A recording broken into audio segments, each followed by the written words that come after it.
Alors, conflit d'intérêt aucun, excepté que Gilbert est un très bon ami, mais attention, qui aime bien châtie bien. Et deux, comme vous le verrez plus tard, je préfère de loin le feu à la fumée.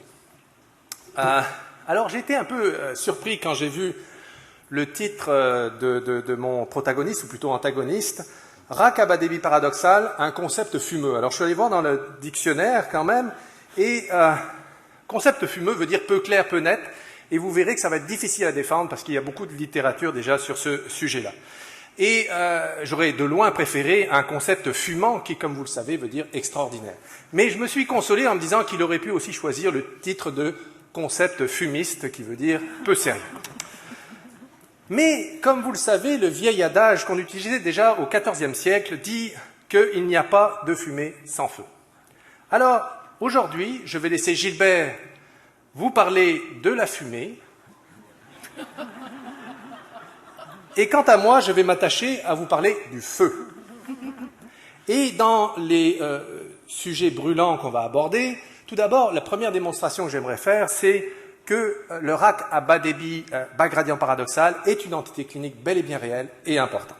Je pense que la meilleure façon, d'abord, c'est de voir qu'il y a en fait plusieurs types de rack. Il y a bien sûr, la plupart des patients qui ont un rack vont avoir une hypertrophie concentrique, une dimension ventriculaire relativement normale, une fraction d'éjection normale, et donc ils génèrent un débit normal. S'ils ont un rack serré, ils vont générer un gradient élevé.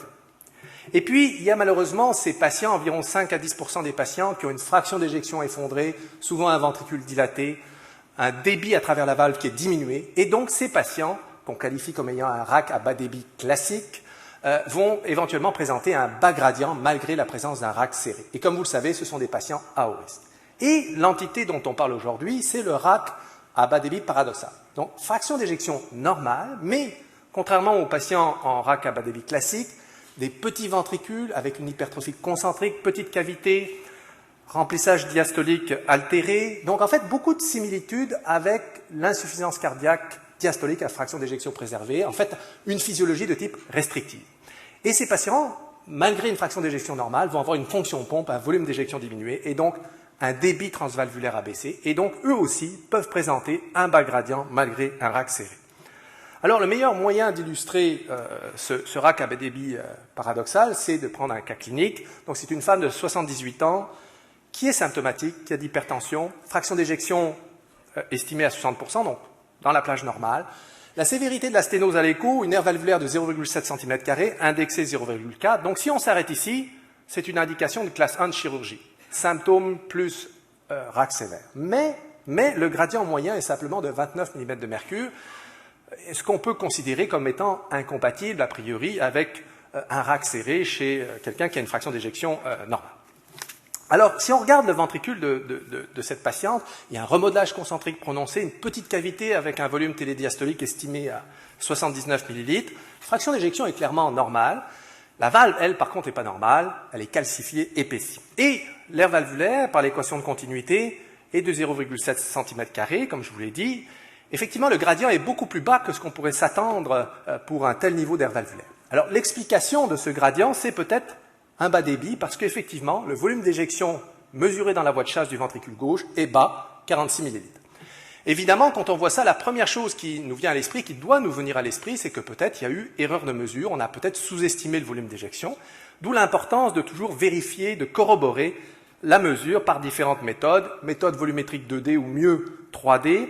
La méthode de Tychols, quand elle est bien faite, peut aussi amener des réponses intéressantes. Et en fait, chez cette patiente, quelle que soit la méthode qu'on utilisait, on obtenait à peu près toujours le même niveau de débit, donc entre 45 et 50 ml. Donc en fait, cette patiente, avec ce petit ventricule et cette fraction d'éjection, c'est mathématique, ne peut pas éjecter beaucoup plus que ce niveau de débit. Donc au moins, les chiffres concordent.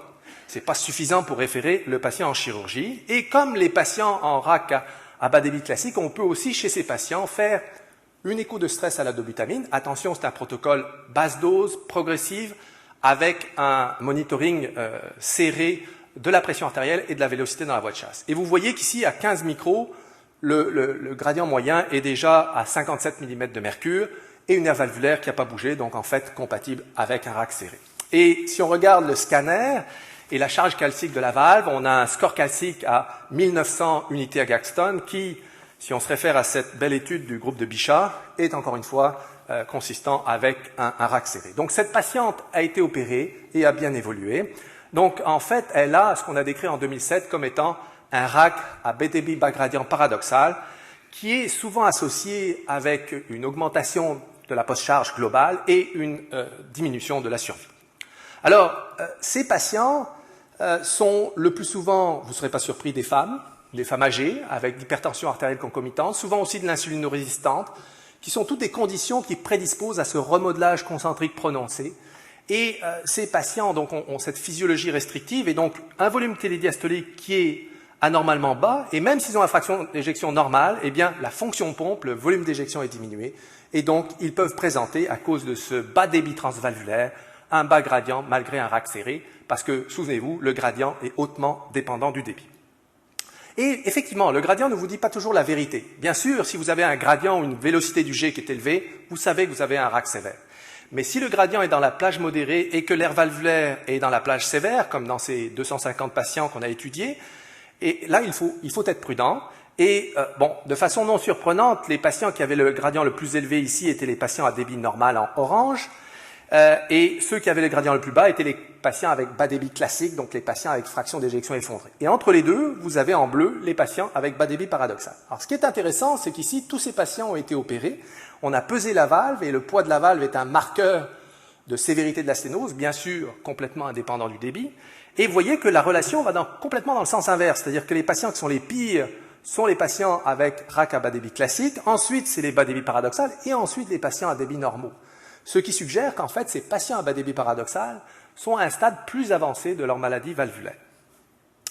Alors aussi, dès 2007, nous avions bien clairement indiqué que malgré ce que pourrait laisser croire la fraction d'éjection, la fonction systolique du myocarde n'est pas normale, elle est altérée, et si on regarde des indices qui sont plus fins, comme la déformation longitudinale par speckle tracking, comme l'a montré le groupe de Patricio Lancelotti ou ce groupe coréen, elle est clairement abaissée chez ces patients avec bas débit paradoxal, malgré une fraction d'éjection qui est normale.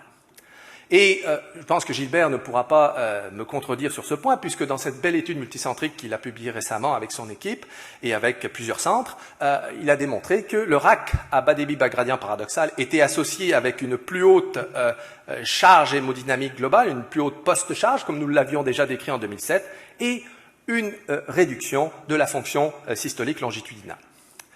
Alors, on a vu que le gradient ne vous dit pas toujours la vérité quant à la sévérité de la sténose, et il ne vous dit pas non plus, et surtout pas, la vérité quant au degré d'atteinte de la fonction systolique du myocarde. Comme vous le voyez ici dans cette étude allemande qui a été publiée dans le JACC, il n'y a aucune corrélation entre le gradient et le raccourcissement longitudinal du ventricule gauche, tel que objectivé ici par le déplacement de l'anneau mitral. Et en fait, par le gradient, vous ne pouvez pas distinguer ces patients qui sont en RAC à bas débit classique en noir ou paradoxal en rouge des patients avec un RAC modéré en vert.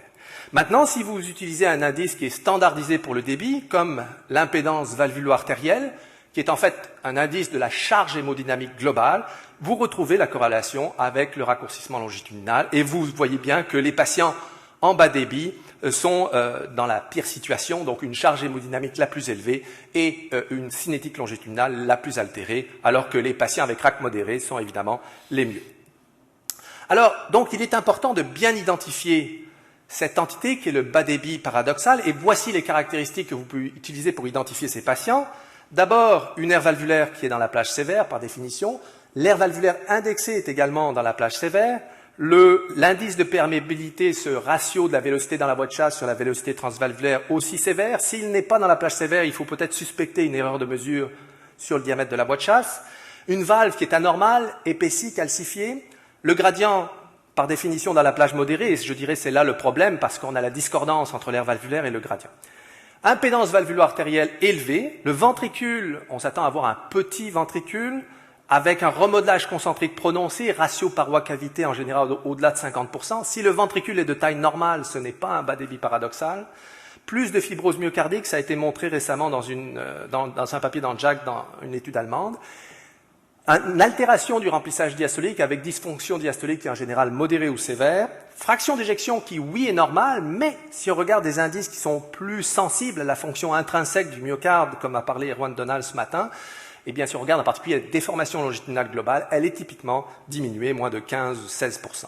Et donc, à cause de cette géométrie de remodelage prononcé, à cause de l'atteinte du remplissage diastolique et de l'atteinte de la cinétique longitudinale, et bien évidemment, la résultante est une diminution de la fonction pompe, donc une baisse de débit, ce qui explique le bas gradient malgré un RAC éventuellement sévère. Alors, je pense qu'encore une fois, une image vaut 1000 mots. Ici, c'est une image de résonance. C'est ça, le bas débit paradoxal. Une fraction d'éjection qui est normale, voire même supranormale, mais une cavité qui est diminuée, une peau de chagrin, une cavité virtuelle, 73% de rien du tout, ça fait toujours rien du tout. Donc, c'est une patiente qui a évidemment un volume d'éjection qui est diminué et qui va donc présenter un gradient au cathétérisme de 32 mm de mercure seulement, malgré un RAC serré. Alors, il y a eu un peu de controverse quant à la prévalence de cette entité. Alors, je vous demande de vous concentrer sur les barres en rose qui reflètent donc la prévalence de bas débit, bas gradient paradoxal. Et ça allait de 6% à 23% selon les études. Alors, évidemment, on peut dire oui, mais la plupart de ces études étaient basées sur l'écho. Donc, on a peut-être surestimé ce phénomène. Alors, il y a quand même 3 études qui utilisent le cathétérisme, des grandes séries, des séries ici de 300 patients et là proche de 800 patients. Et dans tous les cas, c'était situé entre 13 et 16%. Donc, on peut dire une prévalence moyenne de 15%. Maintenant, l'autre importante question, est-ce que ces patients ont un moins bon pronostic? Alors, déjà en 2007, on avait démontré que les patients en bas débit paradoxal ont une survie inférieure à celle des patients en bas débit normal. Dans cette belle étude de Patricio Lancelotti et du groupe de Liège, c'est une étude prospective qui incluait uniquement des patients avec une nerf valvulaire a priori sévère et une fraction d'éjection préservée. Vous voyez que les patients en bas débit paradoxal, bas gradient, qui sont ici, ont clairement l'incidence d'événements cardiaques la plus élevée, beaucoup plus élevée que les patients en débit normal, bas gradient, et aussi que les patients en haut gradient. Et là-dessus, je crois que, encore une fois, Gilbert ne pourra pas être en désaccord, car il conclut dans cette étude multicentrique que, effectivement, les patients en bas débit, bas gradient paradoxal ont effectivement un moins bon pronostic, qu'il qualifie même de sévère. Alors, il y a quand même eu une étude qui a jeté un peu un écran de fumée ou un nuage de brume, et comme vous le savez, la brume vient souvent de la mer. Alors effectivement, c'est une sous-étude de l'étude CEASE, de l'essai clinique CEASE, et dans cette étude, ils avaient comparé le pronostic des patients qui avaient un RAC a priori sévère selon l'aire valvulaire, mais un bas gradient, donc cette discordance. Ils avaient comparé ça par rapport au pronostic des patients qui avaient un RAC modéré. Et surprise, aucune différence. Ils ont même poussé l'exercice un peu plus loin et séparé les patients qui avaient un débit normal versus un bas débit a priori paradoxal, selon les critères qu'on avait proposés. Et là, encore une fois, aucune différence. Donc évidemment, c'est en désaccord avec ce qu'on avait démontré, avec ce que le groupe de Liège et d'autres ont démontré, et avec ce que Gilbert aussi a démontré dans son étude. Alors je crois qu'il faut essayer de voir clair à travers cette brume, à travers cette fumée, et il faut se rappeler qu'une discordance aire-valvulaire gradient peut être liée, oui, à un RAC à bas débit paradoxal, mais aussi, la première et la cause la plus fréquente sont les erreurs de mesure, une petite surface corporelle, car une petite surface corporelle chez un petit patient peut correspondre en fait à un RAC modéré, et puis aussi ce problème d'incongruence dans les valeurs seuil qu'il y a dans les recommandations, parce que la valeur seuil de 1 cm² de l'aire valvulaire ne correspond pas exactement à la valeur seuil de 40 mm de mercure pour le gradient, d'un point de vue tout simplement de la mécanique des fluides. L'intersection arrive un plus aux alentours de 35 mm de mercure, voire même un peu plus bas. Alors, si on revient aux données de cette fameuse étude qui a jeté un peu un pavé dans la mare, d'abord on s'aperçoit que la surface corporelle est significativement plus basse, ce qui nous indique d'emblée qu'il y a probablement plusieurs patients qui ont été mal classés juste parce qu'ils avaient une petite surface corporelle. Ensuite, ce qu'il faut se rappeler, c'est que le patient peut avoir seulement un volume télédiastolique, une fraction d'éjection, un volume d'éjection. Et si on fait l'exercice de reprendre les volumes télédiastoliques dans les deux groupes et de calculer le volume d'éjection en multipliant par la fraction d'éjection, on n'obtient pas du tout le volume d'éjection qu'ils ont obtenu dans la voie de chasse. Donc visiblement, cela nous indique qu'il y a eu probablement bon nombre de problèmes de mesure. Et en fait, si on pousse l'exercice un peu plus loin et qu'on recalcule par cette méthode volumétrique les aires valvulaires, elles sont rigoureusement identiques dans les deux groupes. Donc mêmes aires valvulaires, évidemment, même devenir clinique, c'est pas surprenant. En plus, si on a un RAC serré, il faut que le ventricule soit anormal. Et il faut qu'il y ait un certain remodelage, une hypertrophie ventriculaire gauche. Or, dans ces RAC sévères à bas gradient, les ventricules étaient à peu près de taille normale. Et regardez, il y a pratiquement pas de remodelage concentrique, en tout cas aucun des critères qu'on a décrits comme étant caractéristiques du bas débit paradoxal. Donc ce ne sont pas des patients qui ont un bas débit paradoxal. Et puis, je dirais, la cerise sur le gâteau, ou plutôt le feu sous la fumée, pour se mettre dans le contexte d'aujourd'hui, c'est qu'il y a eu une autre sous-étude du même essai clinique, a priori les mêmes patients, mais par des auteurs différents, des auteurs qui dirigeaient le Core Lab d'échocardiographie. Ils ont utilisé une méthode différente, on ne sait pas trop pourquoi, mais pour mesurer le volume d'éjection. Et eux ont trouvé qu'en fait, il y avait juste 100 patients avec bas débit paradoxal, représentant 6% de la cohorte, comparé à 223 dans l'autre, bon, beaucoup plus. Et ces patients-là avaient un remodelage concentrique, des plus petites cavités, une altération plus importante de la fonction systolique du myocarde, telle que objectivée par le raccourcissement à mi-paroi. Alors, pour répondre à cette étude 6, on a fait une étude qui vient juste d'être publiée dans JACS, donc c'est des résultats tout à fait brûlants. C'est une étude, en fait, un case match de trois groupes. On a pris un groupe de 187 patients avec bas débit, bas gradient paradoxal, qu'on a assorti avec un groupe de RAC modéré et un groupe de RAC avec haut gradient. Et vous voyez clairement que la survie est nettement inférieure dans le groupe avec RAC bas débit paradoxal. Alors, le dernier aspect dans ma démonstration, c'est de vous démontrer que le remplacement valvulaire améliore le devenir clinique chez ces patients. Alors, dans cette étude en 2007, on avait démontré que les patients en bas débit paradoxal sont moins souvent référés à la chirurgie, ce qui s'explique probablement par le fait qu'ils ont un plus bas gradient et qu'on a peut-être sous-estimé la sténose chez bon nombre d'entre eux. Mais lorsqu'ils étaient opérés, ils avaient une excellente survie, alors que lorsqu'ils étaient traités médicalement, ils avaient le pire résultat des 4 groupes. Et on a poussé l'exercice un peu plus loin dans une cohorte un peu plus grande, on a présenté ça à l'ESC, et là on a séparé les groupes selon le niveau de gradient bas-haut et de débit bas-haut, et finalement, quand on compare le remplacement valvulaire par rapport au traitement médical, chaque fois le remplacement valvulaire était associé à une meilleure survie, quel que soit le groupe.